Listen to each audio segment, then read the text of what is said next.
Once your formulation is uniform, remove it from the heat and cool it down to 40 degrees Celsius so that you can add your final phase.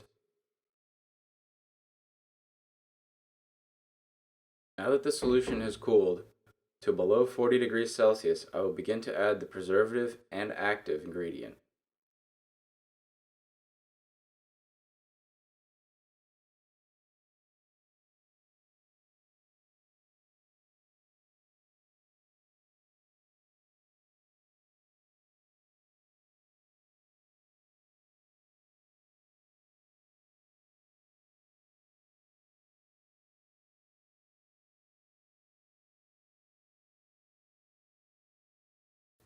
You may notice that this will change the color of the emulsion from a nice white to a bit of an off-white. As you can see, our technologies can be added to an emulsion at the end of the process with very little trouble.